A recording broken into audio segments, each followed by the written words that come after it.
Hi, thanks for joining me on the Listen Up Girl podcast, where I bring you LGBTQ plus news several times a week. I'm your host, Zach Randall Friedman. Today is Tuesday, September the 9th. We start in Morocco, where a leading feminist activist has been sentenced to prison for a social media post that authorities labeled as blasphemous. Her name is Betty. She's age 50, and she shared a selfie online wearing a t shirt that said the words, Allah is a lesbian. A court has sentenced her to 2.5 years behind bars and fined her $5,000. Betty has long been known for speaking out on women's rights and LGBTQ issues in Morocco.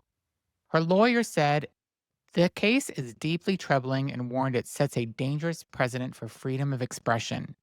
Human rights groups are already raising the alarm, calling this a step backwards for democracy and equality in the religion.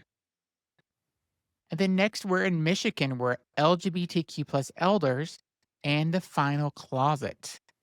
The fight for LGBTQ plus rights often focuses on laws about bathrooms or healthcare.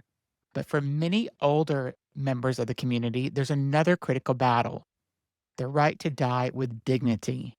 For queer elders who spent much of their lives hiding who they truly were, death can feel like what advocates call the final closet.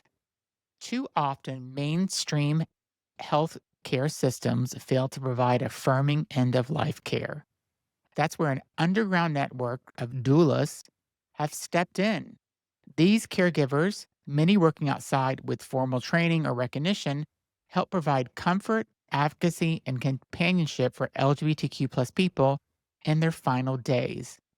It's a grassroots effort to make sure people can leave this world as their authentic selves, even when the health care system falls short. Next, in Washington, we have the DOJ weighs trans gun ban, and the NRA pushes back. The Justice Department is reportedly considering whether to ban transgender people from owning firearms.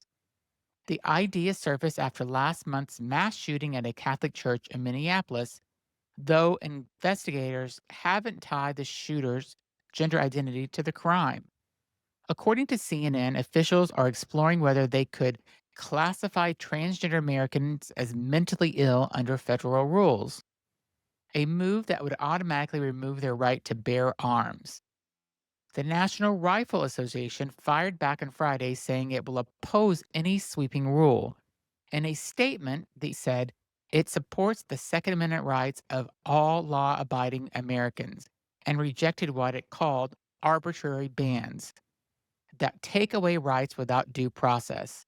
Critics argue the proposal is unconstitutional and would target transgender Americans with blanket discrimination. Next, London Pride director suspended amid misuse claims. Over in London, the leader of the city's annual Pride Parade has been suspended while facing a wave of misconduct allegations. Christopher Joel de Shields, who's been the chief executive since 2021, is accused of misusing company resources, including buying luxury perfumes with sponsor vouchers meant for food and drink. Volunteers have also reported harassment, bullying, and breaches of financial policy.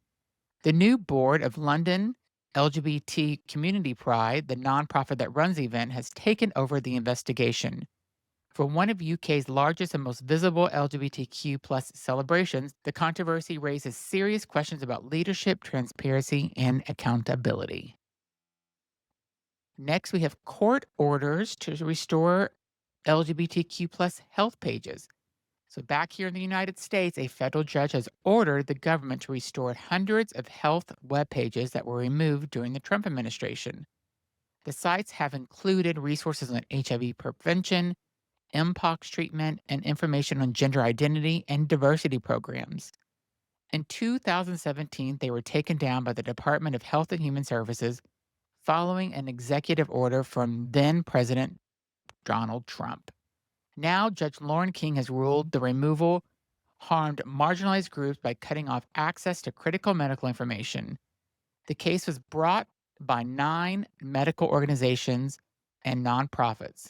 Advocates are calling the ruling a win for science, transparency, and public health. We'll see what happens there. On Sunday night, the VMAs premiered, and Sabrina Carpenter's VMAs had a big triumph. The MTV Video Music Awards brought a big moment this year, and one of the biggest came from Sabrina Carpenter. On September 7th, Carpenter delivered a high performance filled with queer visibility from trans pride signs to ballroom voguer, cameos from Drag Race stars William and Lagana Estranja.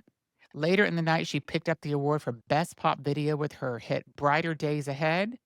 Her acceptance speech had the crowd cheering. She thanked her fans, her family, her creative team, and even gave a shout out to her therapist. And then she closed with, "And thank you to the gays. I love you." The moment went viral, becoming one of the night's most talked about highlights. Next, we have Broadway's Cabaret is closing early after Billy Porter exits. Some bittersweet news from Broadway. The acclaimed revival of Cabaret will be closing earlier than expected after the star Billy Porter had to step away from the show.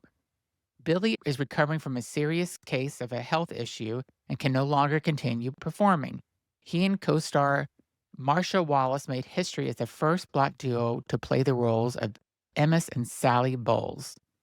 The production, which transformed from London's West End to August Wilson's Theater in New York, was praised for its bold, immersed staging and its groundbreaking casting.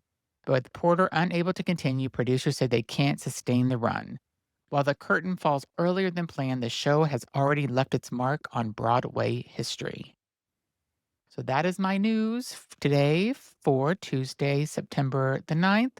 Hope you have a great week and tune in for more news on Friday. Thanks and have a great week.